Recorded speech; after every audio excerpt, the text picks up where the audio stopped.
GoPro қайда барсан да өзімен алып жүруге ыңғайлы кішкентай камера. GoPro камералары тез арада кәсіпқойлар мен әуесқойлар арасында танымал болды. Бірақ бұл кішкентай камералар әп-сәтте шоқ жұлдыздай жанып өшкен еді. Бір кездері үлкен белестерге көтерілген GoPro компаниясымен кенеттен не болып қалды?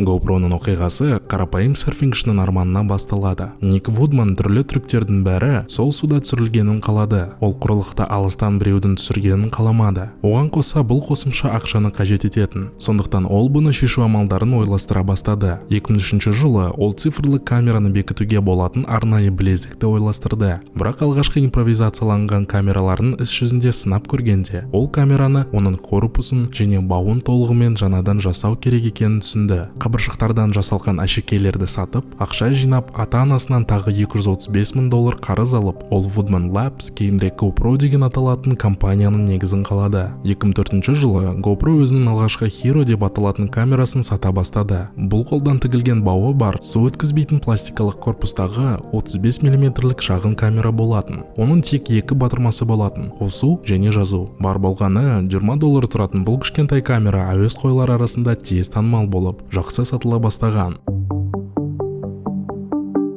GoPro 2004 жылы $150,000 табысымен аяқтады. Ал 2005 жылы QVC сауда арнасында камераны сата бастап, жылды $350,000 табысымен аяқтады. GoPro сатылымы өсе берді. Арнайы дүкендердің Best Buy сөрелерінде көріне бастады. Никтің ойлап тапқан шағын камерасы әсіресе парашютшілер, скейтбордшылар және тағы басқа экстремалды спортшылардың арасында кең қолданыста болды. Велосипедке бекітілген немесе үй жануарының қарғыбауына бекітіліп GoPro-ға түсірілген видеолар YouTube'те көп қараламдар жинап жатты. GoPro камераларды уақытпен бірге өзгеріп, дами берді. 2006 жылғы алғашқы цифрлы GoPro Hero камерасы шықты. Сол жылы табыс $700,000 асты. Ал 2007 жылы табыс бірден $3,4 миллион дейін өсіп кетті. GoPro камерасынан дамыған жаңа түрлері шығып жатты. GoPro спорт видео түсірілімдерінің синонимына айналды. GoPro компаниясы керемет өсіп жатты. 2011 жылы компания табысы $234 миллион дейін өсті. Кейін 2012 жылы $526 миллион, 2013 жылы $986 миллион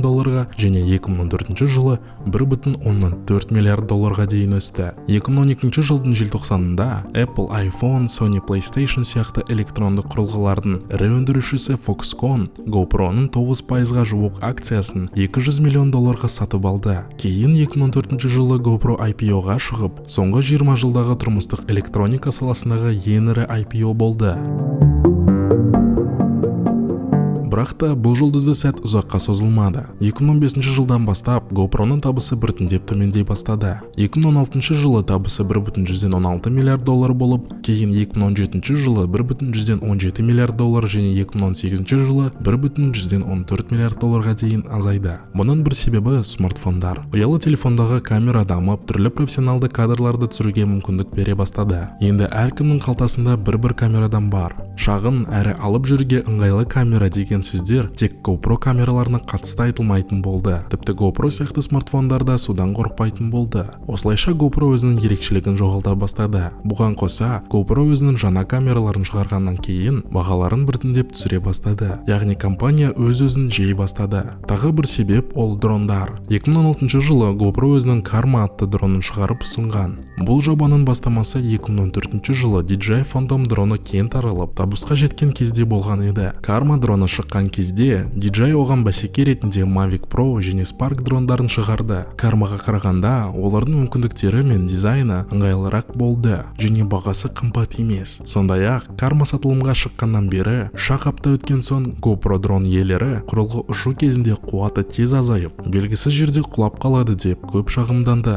Шағымдардан кейін GoPro өзінің Karma дрондарын сатылымда тұрған дүкендерден тез арада қайтарып алды. 2017 жылы GoPro Karma дрондарын қайта сата бастаса да, 2018 жылы сату импульсын қайта қалпына келтіре алмай, GoPro Karma дрондарын өндірісін толығымен тоқтатты. Тағы бір маңызды себептерінің бірі компанияның негізін қалаушысы Ник Вудманның жағдайынан өзгеруі десек болатын шығар. Ең басында Ник әшекейлерді сатып ақша жинап, өз ойын жүзеге асыру үшін демалыссыз жұмыс істеген. 10 жылдан кейін 2014 жылы IPO-ға сәтті шығып, миллиардер атанған соң, ол Америкадағы ең жоғары жалақы алатын бас директор болды. Сол кезде Ник шамамен шамамен 40 миллион доллар тұратын 180 футтық дрифтвуд яхтасына ие болды. Айта кетсек, бұл оның екінші яхтасы. Бұған дейін ол 2012 жылы Step One атты яхтасы болған. Бұдан бөлек Ник Gulfstream G5 ұшағына, Монтана мен Гавайиде үйлерге ие болып, түрлі антикварлық спорт көліктерін сатып алған. Ник сәнді өмір салтын толығымен қабылдады. 2018 жылға берген сұхбаттарының бірінде Ник Вудман үнемділікке қайшы келетін әрекеттерді істеп, еңбекпен салынған барлық нәрсенің жойылуына алып келді деп өкінішпен айтқан еді.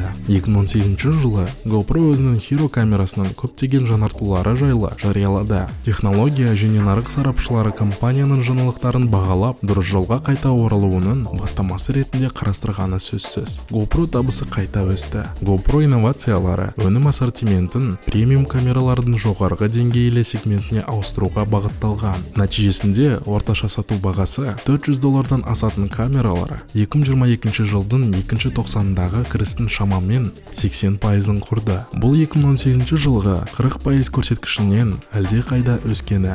Бұл жандандыру әрекеттері GoPro-ның 2015-2018 жылдар аралығында басталған құлдырауын тоқтатуға мүмкіндік берді. Дегенмен GoPro сайтында жарияланған есептерге сенсек, 2023 жылдың 3-ші тоқсанында оның табысы $294 миллион құрады, ал 2024 жылдың 3-ші тоқсанында компания табысы $259 миллион болды. Бұл өткен жылмен салыстырғанда 12%-ға төмен. Компанияны келесі жылдары не күтіп тұр екен? Табыстың өсуі ме, әлде төмендеуі ме?